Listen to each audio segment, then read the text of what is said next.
Welcome to the Possibility Action Network podcast. I'm your host, Stephen Middleton, aka Possibility Man. We're committed to bringing you guests who strive to better people's lives and serve as a force for good in the world. Our guest today is Dr. Barron Taylor. He's a board certified family nurse practitioner with 30 years of experience in healthcare. His expertise includes clinical documentation, risk management, and home based primary care. Dr. Taylor sees patients in rural counties in North Carolina, USA. He has also served as an adjunct professor in the Family Nurse Practitioner Program at Carlow University. He's passionate about closing the health gap in healthcare inequities between urban and rural communities. Dr. Taylor, welcome to the show today. Awesome, awesome. Thank you, man of God, for such a gracious introduction. But honestly, I wouldn't be in the right space if I did not even throw it back to you and say, man of God, thank you so much, Mr. Stephen Middleton, for even reaching out and inviting me to such a platform. For we have the same aligned vision as it relates to reaching the most best potential everybody can reach, and that is by way of the Possibility Action Network. Actually, the word I love action, right? We got to put some feet to our faith and have action, right? So I'm super excited. And thank you for your servant leadership on today, man of God. Okay, great. But look, we're going to have a great conversation. But first, a reminder to our listeners and our viewers, follow, like, and share this podcast wherever you find it. Your support matters. It enables us to attract guests like Dr. Barron Taylor. Hey, look, I got a bunch of questions to ask you, and I hope you're ready for this. But as I look at your bio, there are a lot of letters that follow your name. Oh, wow. LPN, MSN, FNP, DNP, and there are probably others. Tell us what those things mean. Awesome, awesome. So there's almost like a natural progression of Yeah. of nursing, if you will. So starting off 30 years ago as an LPN or licensed practical nurse, nurse by trade, and then I ultimately went back to become a registered nurse, associate's degree in nursing. I didn't get an opportunity to do the traditional, 4-year thing. So I had to take the slow boat to China, right? So then the BSN is the bachelor's degree in nursing, the MSN is the master's degree in nursing, and then the DNP is the Doctor of Nursing Practice. So it's almost like the natural progression up to a terminal degree. Wow. Well, that's impressive. I tell you what, I'm glad we're introducing the world to you now because you are just as prominent as anyone. And once you hit that best-selling book, everyone else is going to know about you for sure. But after your name, there's also board certified NP. What is that all about?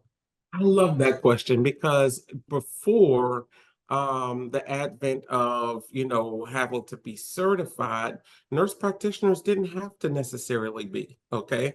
So the paradigm shift changed. I would like to say somewhere in the late 90s, early 2000s, where it became a standard that you be certified in your respective discipline within the field of nurse practitionerism, if you will, because there's Yeah, yeah, different levels of nurse practitioner, acute, family, etc.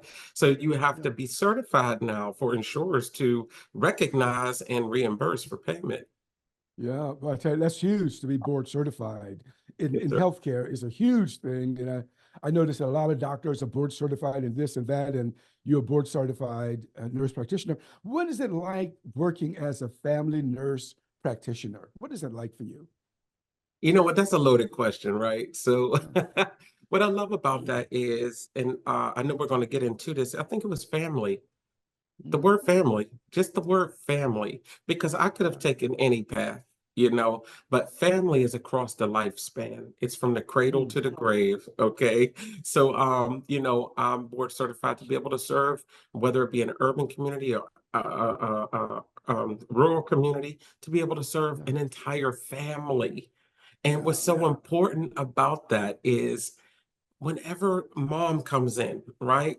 And mom's mm, 89, I'm oftentimes taking care of the entire family. So it's wow, amazing. I have the daughter, I might have the son, I might have the grandson. Oh, we want you to take a look at the baby's ear, so yeah, it really, really, really becomes not only being a family nurse practitioner, but my family. The patients yeah, become yeah. my family. That's awesome. And I just want to make sure that people understand being an NP, a nurse practitioner, is a Yes. big deal because not only do you examine, heck, you write prescriptions, you do all kinds of stuff.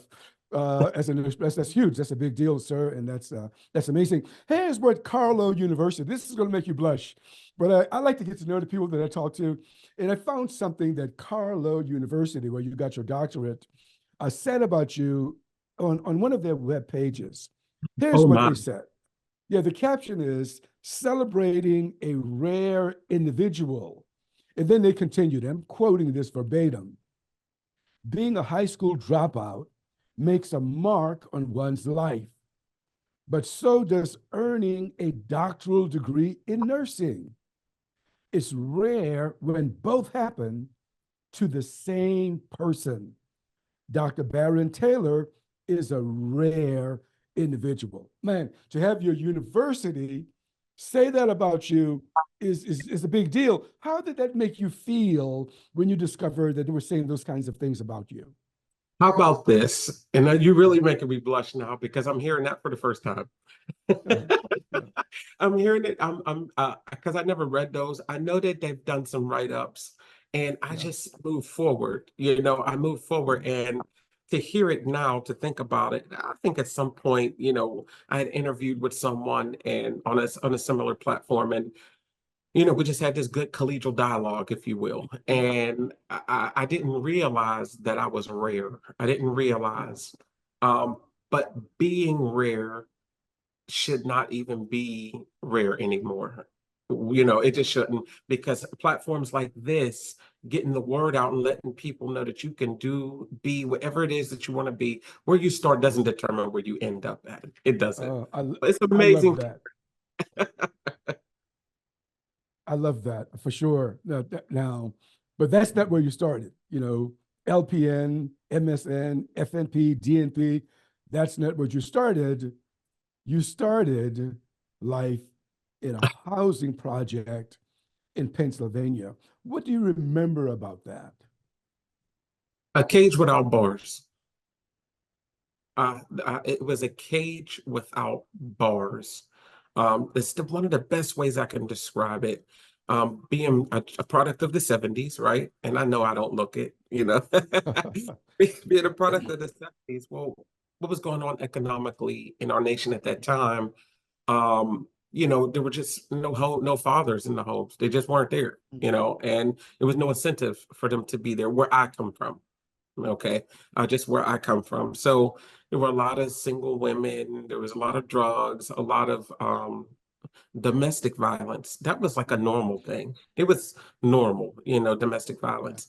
And it was pretty challenging, but I didn't know it. I didn't know it. And the area that I lived in, Pittsburgh, Pennsylvania, um, it's an area called McKeesport, an amazing town. A lot of talent came out of there. I'm telling you, a lot of talent came out. So I can tell you, do your research McKeesport. But McKeesport has its own hospital, right? And I didn't realize until I was in my 40s. McKeesport has its own hospital. It has had its own Social Security office, welfare office, school district.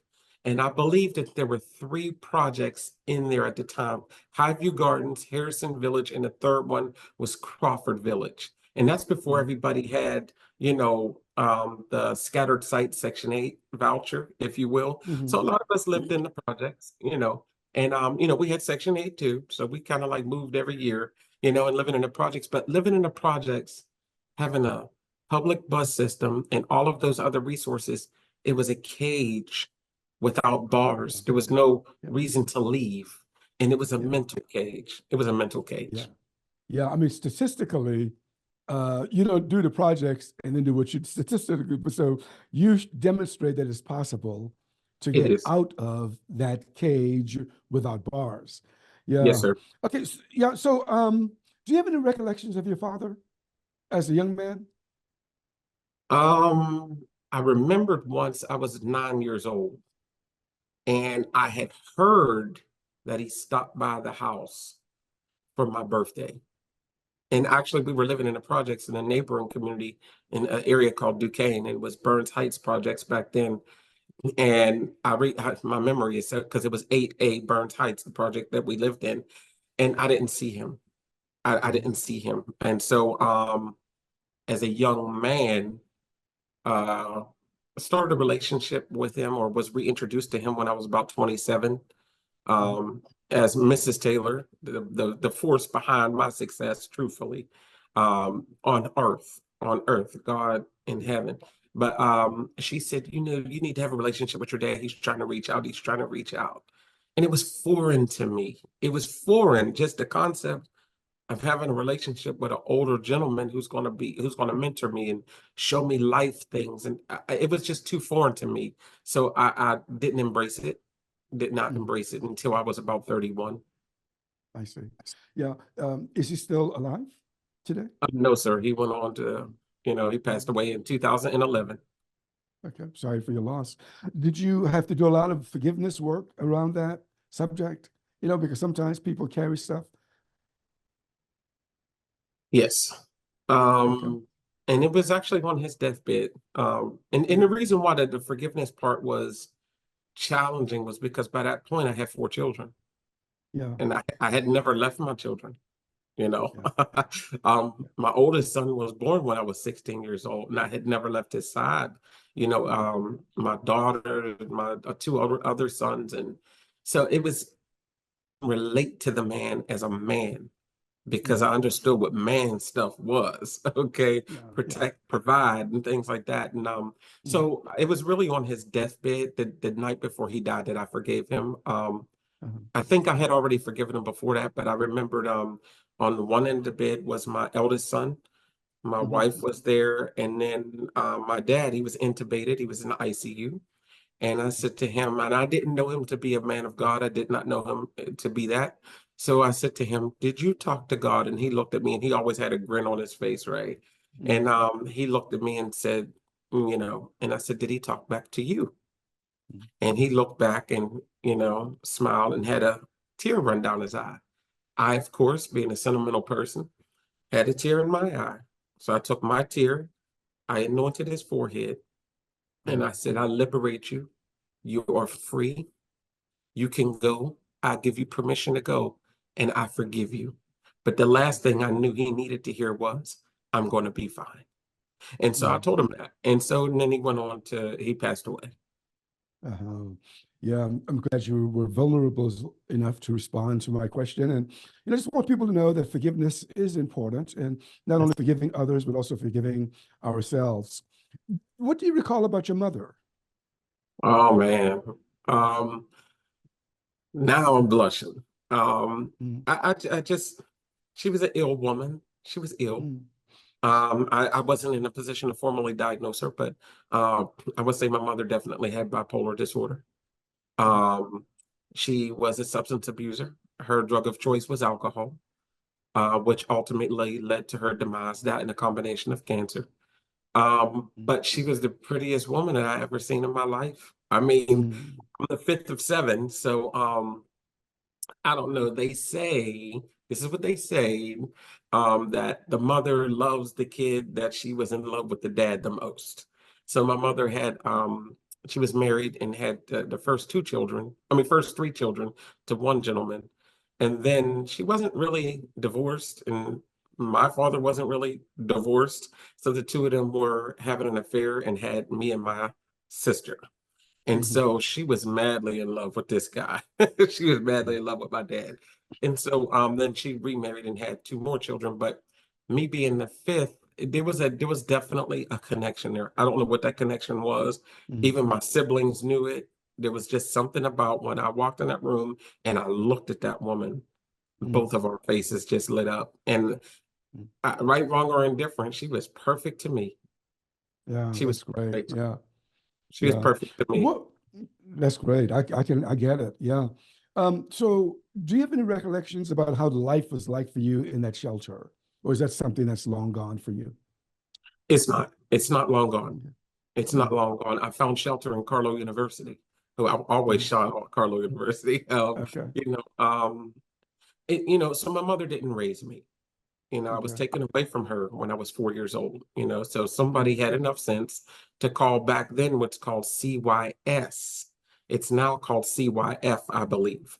So CYS was Children, Youth Services. Now it's CYF, Children, Youth, and Families.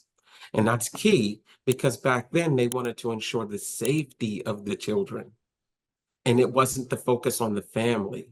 So, there were so many of us at the time. There were six, not all seven. And my mother didn't have the seventh one until after the six of us were taken away. So my three older siblings were placed somewhere. I believe the two boys were Holy Family Institute. My sister was with her maternal grandmother.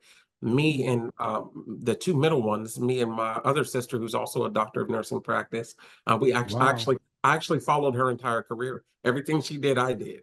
So I've been following her since I was 2 years old. Okay. And so we were put in a place called McIntyre Shelter in Pittsburgh. And it was in the North Hills of Pittsburgh. And they separated you by sex and they separated you by age. And for me to not have my sister was traumatizing to me. But also I remember the night that I was taken away from my mom. I remember it like it was yesterday. I remember it like it was yesterday. Even the way my office here at home is positioned, I look out the window oftentimes, but I go back, telling my age, which is okay. I'm 49, so going back 45 years ago, I was 4 years old, and I remember looking out the door, but some woman came to our home, a Caucasian woman, and I don't think I had ever seen a white person before. And she came to the home, and we clearly didn't have light. So she had a flashlight that she turned upside down, and that was serving as the lamp. My 2-month-old sister was in a dresser drawer lined with sheets, and that was her bassinet. And I remember that we did not have running water. I know we didn't, because we would have to go to the neighbor's house to get a big bucket of water. And all of us kids would go to the bathroom. And if you were last, it was not pleasant. We all had to go to the bathroom, and then we'd have to dump to flush the toilet all at once. So I remember when this lady came to get us. And it was red light, yellow light, green light. And that was my only source of entertainment, was that red light, yellow light, green light, right? And so I remember when we were being taken out and she was talking to my mom, there was no drama, there was no arguing or fighting or anything. And I was taken away. I must have gone to sleep on the long ride because just the geography of Pittsburgh, I lived in McKeesport at the time. And I was taken to the North Hills, which is probably a pretty long ride, right? So I must have went to sleep. But I remembered that they took me into a room. I had none of my other siblings. It was clearly at night, and I was taken into a room, and I saw over in the corner. I don't know if you ever seen those movies where it looks like the hallway gets long, right? Well, the room got really long, and I didn't understand why this room was getting long. And this brightest light I had ever seen in my life was on. And there was a thing in the corner that was very loud, making a lot of noise. And there was water coming out of it. As I look back at the big old age of 49, and I started to do research on myself, like what was going on at that time. I had never really been in a formal place where there was fluorescent light, like a doctor's office or hospital or school, anywhere where you would see fluorescent light. I had never seen that before. And this room had fluorescent light. That big thing making noise, it was a tub, and I was being drugged to it, kicking and screaming. I don't recall ever having a bath. I don't remember ever having a bath. And I was screaming, like, you're taking me to this thing with water. And I know I had been bathed. At some point in my life, I had been bathed up to that point. But to my 4-year-old understanding, I had never been bathed, and these people were touching me, and it was just bizarre. So I really don't have a true recall of how long I was there. It couldn't have been a full year. It couldn't have been that long, because then my maternal grandmother came came to the rescue. All right. Yeah. Well, that's great. And she raised you, your maternal grandmother. Yes. Okay. Yeah. Okay. So now, what kind of student were you? Terrible, You know, what's that? terrible, terrible, Why did you terrible. drop out of high school? What prompted you to quit high school? A couple of things. My environment. Mm, My environment, it just wasn't normal for everybody to cross the stage, to mm, graduate. First thing. Second thing is, because if you looked at the statistics and the dropout rates back then, they were pretty high. Um, the other thing is I wasn't athletic. I wasn't one of the cool guys, so I wasn't a drug dealer. I wasn't back in the 90s a gang guy. So, you know, um, I wasn't tall, dark, and handsome, whatever. I didn't fit anywhere. So mm, school, which I thought would have been a safe place, really wasn't so safe because I couldn't read or write. mm, I literally could not read or write. And what do I mean by that? And I love the face that you just made. Um, mm, the other second part of reading is comprehension. So the words, I can understand the words, but I didn't know what they meant. And I really didn't know what they meant in context to the relationship with each other. mm, In terms of being able to write, well, if you don't understand words, you might know how to spell them, but you don't know how to put them together. And so I remembered I was a horrible student. I'll tell you, I was mm, horrible because if, let's just say we're doing in a reading class, right? mm, Susie, John, Tom, and Barron. Okay. All right. Susie, John, Tom, and Barron. Well, we're reading 20,000 Leagues Under the Sea. I'll never forget that book. Miss mm, Novakovich, she was an amazing woman. She really was. But you read paragraph one, you read paragraph two, you read, and then that's how we read the book. I'm shaking in my boots because I'm reading my paragraph. And if I don't know those words, at least enough to get them out, then I'm having a panic attack. Then let's just say the kid in front of me is doing a good job and she says, go ahead on and read the second paragraph. You're doing great. Then, Mr. Middleton, is when I would start acting up in class. I would do anything to get kicked out mm, because I didn't want anybody to know that I couldn't read. And that mm, was all the way to the 8th grade. And so ninth grade, when I got there, it just didn't seem like anybody cared. I knew when I went home, nobody would care. There was love there, but I knew when I went home, nobody would care. So there was no mm, consequence. There was no mm, consequence. And I didn't feel as though there was any school official that would have cared enough. So the day that I dropped out, I went to the principal and he said, what can I do for you? And I said, I'm quitting. mm. And he said, oh, you're quitting. And I said, yeah, I'm dropping out. I'm an emancipated minor. I quit. He went in his left drawer, pulled out a piece of paper and said, sign here, good luck. So I had to What? make good Oh on, my. he did. So I had to make good on my threat and my little young teenage thinking. I'm going to show him I quit. Okay. Mm, mm, And so I left and I walked. It was only about 15-minute walk between the high school and the projects that I lived in, Crawford Village.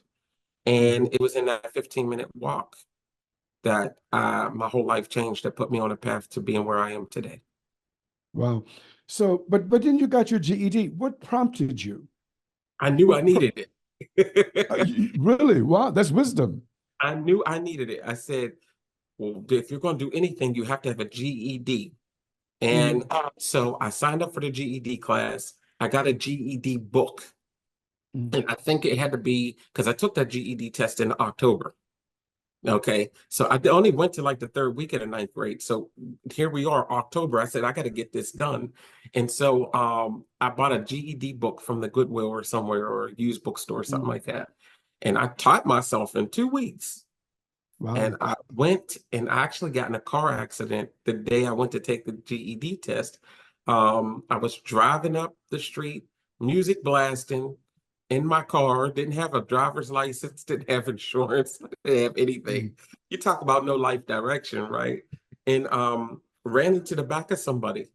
And I said, oh my goodness. And she was really nice. And I went and I took the GED test. So I really don't know if it was my anxiety that passed the test or if it was skill. yeah. It was skill. Hmm. Yeah. But that's wisdom. I'm wondering, where was that coming from? You know, you dropped out of high school, you're thinking I need a GED. That's a wisdom that's coming from somewhere in my way of seeing things.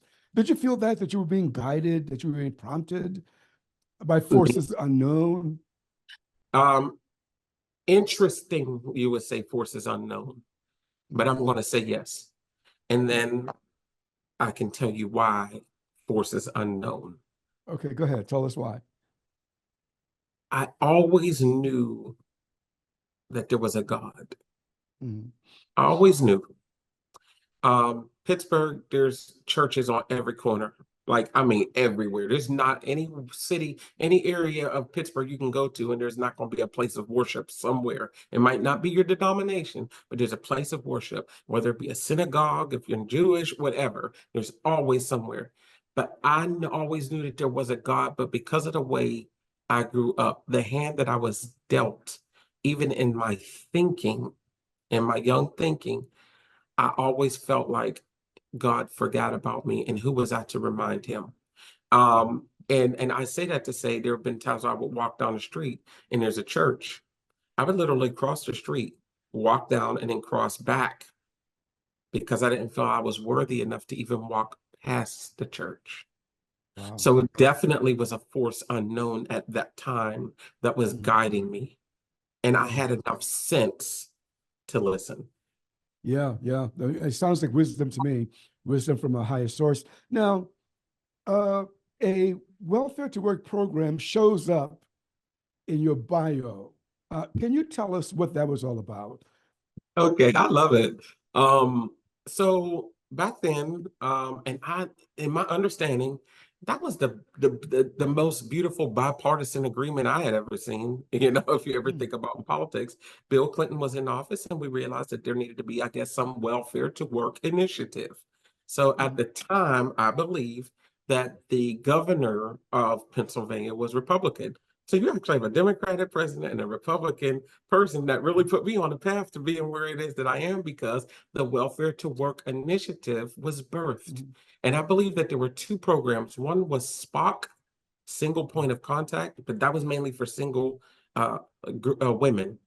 Okay. Mhm. And then there was the JTPA program or JEPTA. So the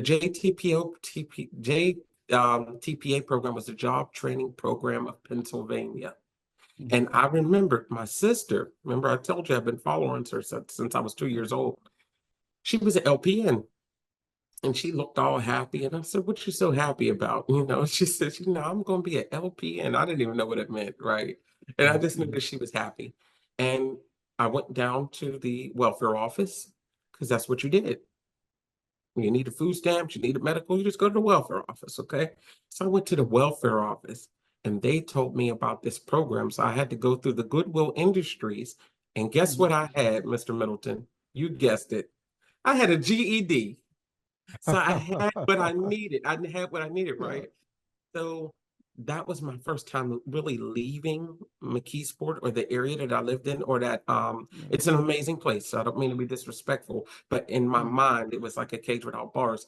I broke out of the cage and I went to downtown Pittsburgh. It was like going out of Mhm. town, you know, and I saw different things. I saw movement. I saw people with book bags. I saw people with briefcases. And I said, I want to be one of those kind of people.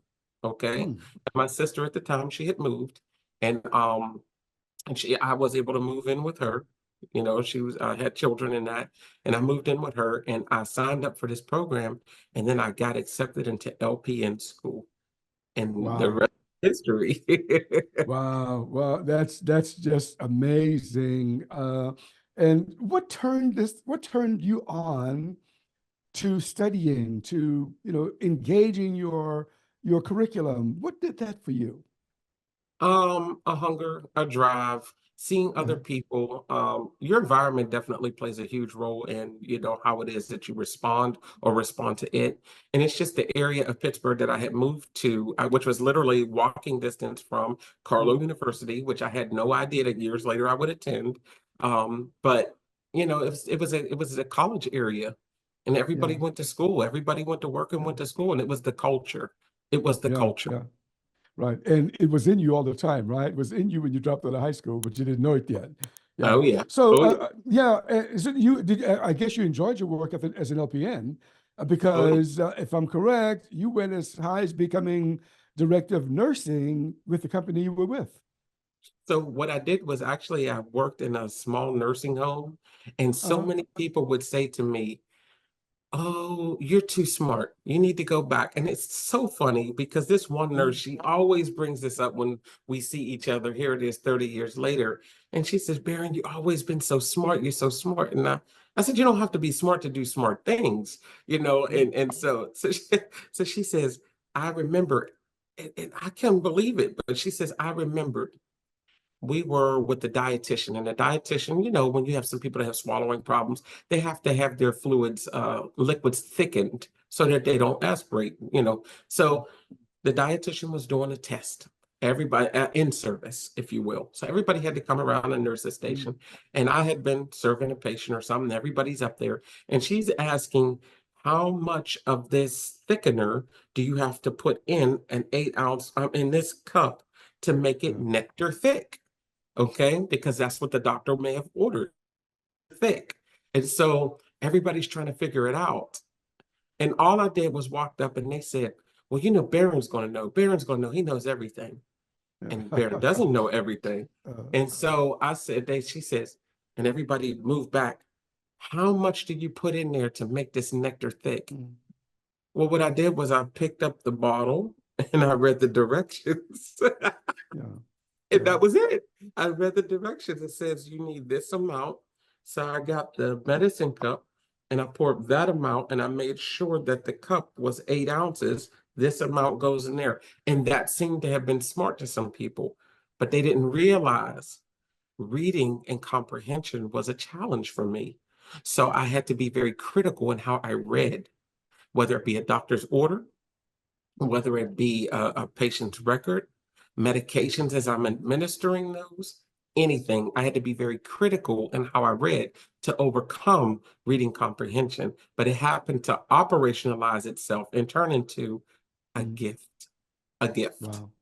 So even to this That's day, when I read critically. uh, that's great. That's great. And gosh, but in 2009, something significant, life-changing happened, what didn't it? It did. So 2009. Mm, it did. So I had, of course, been an LPN and I went on to community college, become an RN, and then worked at a facility as a director of nursing services. So it was my first, you know, rodeo in administration. It was mm, challenging. But downturn of the economy, I lost my job. mm. Downturn Wow. of the economy, I lost my job and hadn't had much financial literacy, didn't know much in terms of saving. Mhm. You know, I was one paycheck away from poverty and didn't even know it. Yeah. I didn't Yeah. even know it. So I lost my job and found myself cleaning a gentleman's toilet as a Mm, private duty aide because I couldn't get a job as an RN anywhere.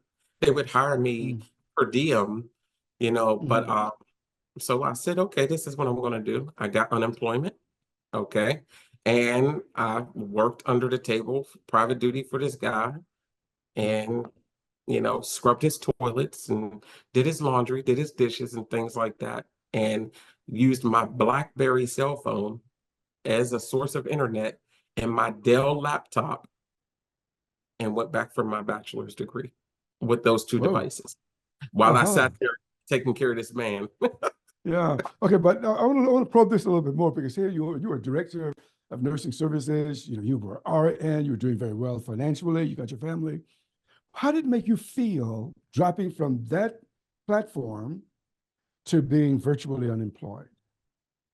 Um, it made me feel like I had done something wrong or I was being punished.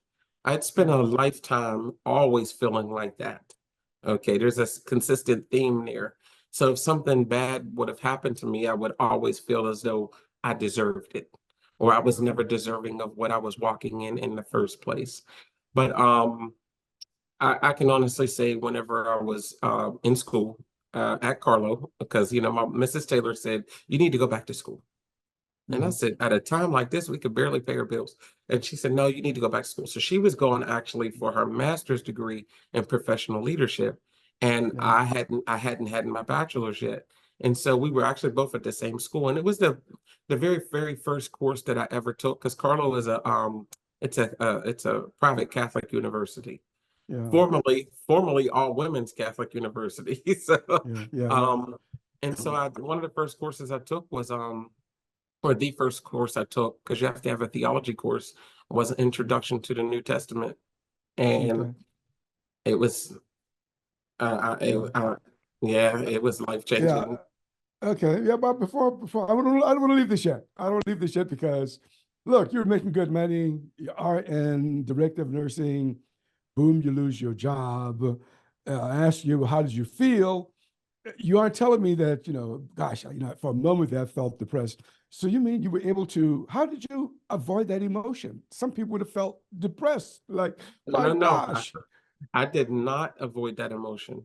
Um, I supplemented it, I mean, I didn't supplement it, I exchanged it, for some Uh-huh. drive in a different direction. But I didn't see a way out. So of course I was depressed. Mm. But I was depressed is one thing, but being depressed to the point where you no longer want to be here, Yeah, yeah.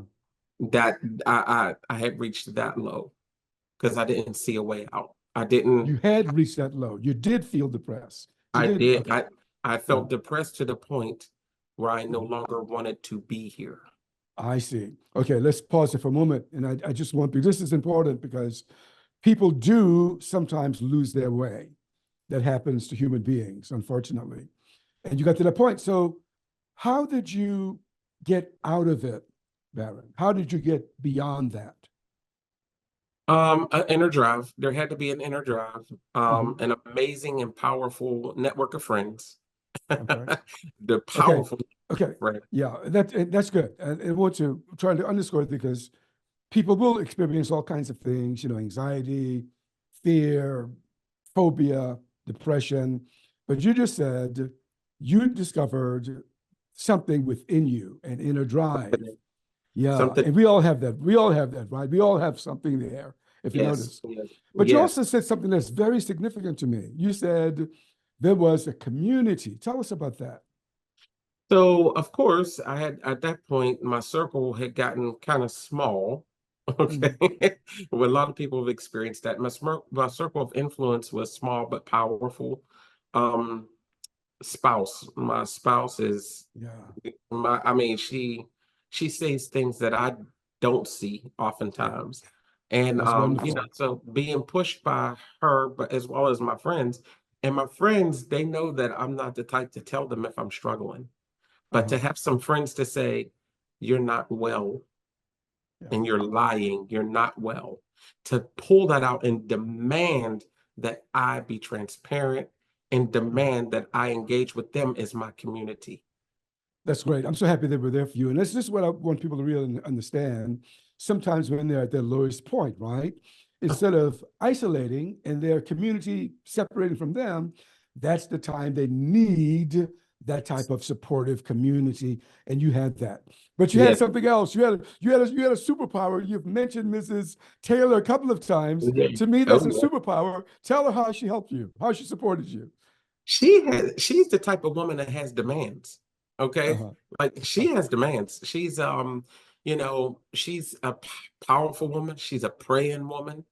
Uh-huh. Um, she puts a demanding on the anointing, and she demands that I rise up as the king that I am, and she Yeah, speaks the life into me that had never been spoken before. So that's wonderful. and that's consistent with her. It's Yeah, like she's yeah, consistent, so she definitely yeah, huge, yeah, definitely from my rib and sent by God, yeah, definitely. yeah. But you look, you let her know that I salute her because it takes a special person to see the best in someone when Yes. that person can't see it in themselves. And that's what I Yes. hear you says that Mrs. Taylor saw the best in you and Yes. continue speaking that to you so you could see it yourself. That's fantastic. And then you went back, oh my gosh, to pursue a doctorate. Oh my goodness. That's Yes. huge. From Yes. that Yeah. spot to pursuing a doctorate, tell us how you got back on that journey. So actually, the stopping, there was a pit stop, and the pit stop was, oh my God, this is hilarious. So I went for my master's, right?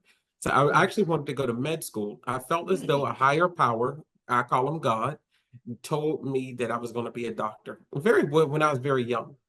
Very, mm, very young, I was told that. And I just didn't know what kind I was going to be. We yeah. always associate a doctor with a medical doctor. And so, even though I enjoy working with them, they're my colleagues out in the medical community. But I said, I have 4 kids. I can't go to medical school, because I'm not going to be able to work. And then the rigor I can withstand, because I'm kid tested, mother approved, but my children didn't deserve it. Um, Mm, my marriage didn't deserve it. So I said, okay, well, I'm going to go to school for nurse practitioner.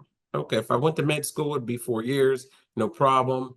But if I go to nurse practitioner school, it's 3 years, right? So I'm thinking I'm going for 3 years and I can still work. So I worked full time and went to school full time, and of course, managed marriage and children and everything in between.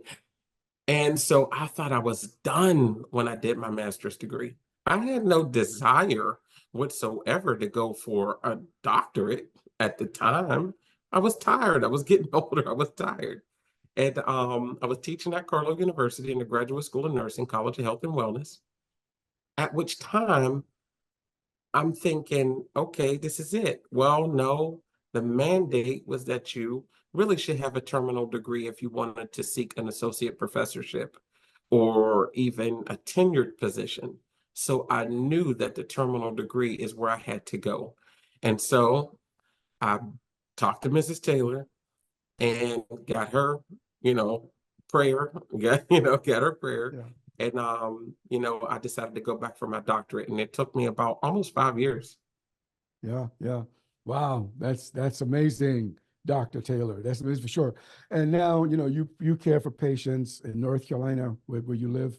I know that the health of people struggling with chronic conditions are important to you, trying to Oh, care for yes. them. And diabetes, especially type 2 diabetes, is important to you. Share with us your work around diabetes and type 2 diabetes and how you try to support people. Absolutely. And thank you for that question and the platform to answer it because, on April 3rd, 2022, a near and dear friend of mine who was like a brother, mentor, everything, he died from complications associated with diabetes. And, Mm, with diabetes, it's one of those that conditions that if not well managed, it comes almost automatically with so many other problems, eye problems, kidney problems. Most people know a diabetic who's been on dialysis or somebody who's lost a limb, due to poor circulation, all of the comorbidities that are attached to that diagnosis, but also one that plagues a lot of communities, and it's no respecter of community. Risk factors, family history, insulin resistance, obesity, um, diet, just our diet alone is yeah. puts us at risk. So it was just a work that surrounded around knowing that it would impact so many other things. So I'm really passionate about type 2 diabetes. And unlike type 1, type 2 diabetics still make insulin. It's something that even could be lifestyle controlled.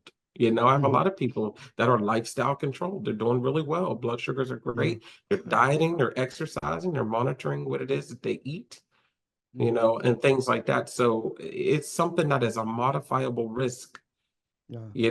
but it weighs very heavy on our healthcare system.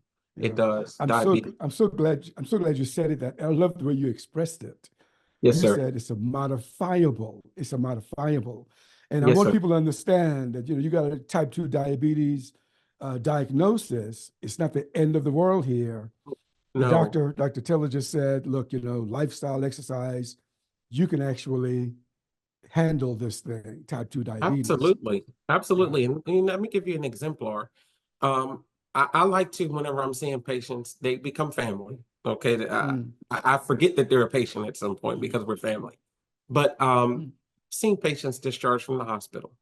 Okay. And for any listener who might be on listening, that you know that you might have been discharged and you're on all this insulin. You're on Lantus and you're on something for breakfast, you're on something for lunch, you're on something for dinner, then take this pill, and then you need to do this. It's too much. Yeah. Sometimes it's too much. And if you're a type 2 diabetic, as a healthcare professional, I can talk to the pharmacist and say, hey, help me come up with an anti-diabetic plan of care that's going to work really well with this person. And so there we have that beautiful dance of collaboration, right, that goes on within healthcare. And I say, okay, Mr. Smith, you don't want to be on insulin. Okay, how about this? Can you take at least one shot of insulin at bedtime? Lantus, something long acting. Yeah, I can agree to that. What if I put you on Ozempic? Okay, it's going to help you lose a little bit of weight, start you off low once a week. You can do anything once a week. Okay, now, what if I put you on, let's just say, metformin? Oh, it gives me diarrhea. Okay, what if I put you on the extended release version of it? Has less GI side effects. So instead of 500 milligrams twice a day, we'll do 1,000 milligrams once a day. Maybe something like that. What do you think, Mr. Smith? And then I'm negotiating a plan with him. We're partnering in his healthcare. And I love diabetes. You can do that with diabetes. You can do it with every diagnosis, really. But diabetes is the one that's really going to move the needle and shift the paradigm in healthcare exponentially when you partner with patients. So sorry for the passion, but not sorry. No. I love it. I love it. That's for sure. We can move the needle when it comes to type 2 diabetes. And in addition to everything else that you do, I'm glad that you mentioned lifestyle as well. People get to know that. But you also do research. What other kinds of topics are important to you? Oh, man. And so we have the healthcare industry. But one thing that's really, really interesting to me is the business of healthcare. Is the business of healthcare. It's a business, right? It's a business. So, you have different Medicare Advantage companies, you have fee for service, you have, different insurers, but I like looking at not necessarily the dollars and the cents, but bringing more value to the care that we provide to patients, not just transactional care. I don't like transactional care. Okay. There's a place for that. Transactional care is urgent care, ER, hospital. That's transactional care. I like longitudinal relational care. And that is the part of the business of healthcare I like to explore. All right. That sounds good. What's your, how can I put this? What's your patient care philosophy? Every patient, every time. Treat with dignity and respect, and take advantage of teachable moments. Partnering not only with the patient, but partnering with those who also have a vested interest in this patient's success. I love it. That's my philosophy. But I also believe many hands make a heavy load light. So I work for an amazing organization. So I don't have to be by myself serving patients. I believe in leveraging the talents and the gifts of every other person within the healthcare team to help me serve Mr. Smith. And I'm going to make good on my promise to do the best I can to serve him. That's fantastic. That is fantastic. Now, I hope that I'm right about this, but I think you're also an entrepreneur. Can you share, just give us a glimpse into entrepreneurship as, in your work? Absolutely. I love it. So I'm pretty sure the listeners are like, wait a minute, does this guy sleep? He sleeps. Yes, about 8 hours a night, right? But work-life balance is essential. So my 9 to 5 is in healthcare, right? But my 5 to 9, I'm an entrepreneur. So I'm a professional network marketer. And what do I market? Because if you don't have a product, it's called a pyramid. So what do I market? I market travel. So I'm a Planet Marketing rep. And Planet Marketing is an 8-year-old company that entered into an exclusive partnership with IntelliTravel, the originator of the home-based travel business. And so I decided to become an independent travel agency owner, primarily so I can enjoy the benefits of travel for pennies on a dollar, but also to be able to book and earn the commissions on every aspect of travel for which there's a commission built into. So I locked arms in partnership with a decent amount of people at this point, and have earned a distinguished position of being a Planet Marketing director in the company. That is fantastic. That is fantastic. Well, I'm going to ask you a question that no one else has asked you before. I'm going to take Oh, you back to family. I think that this is a wisdom question here. I'll see if it works out or not. Okay, so what do you know about the name Barron? Who gave you the name Barron? so I don't think anybody ever asked me that question. And so you were spot on when you said that. And you must have went up to a higher power and got that. But uh most people say to me, "Oh, I had a dog named Baron." I'm like, that is so offensive. But the name Baron came from two of my uncles. So one of my uncles, and I'm actually saying nationally or international because I know this podcast is international. I'm telling everybody what my middle name is. Oh my God, which is something that I never do. But my first name is Barron and it's hyphenated actually. So my mother was really into antiquitous names, I guess. So my first name is actually Lord Barron. It's Yeah. hyphenated. So I don't always have the Lord there. So it's Lord Barron.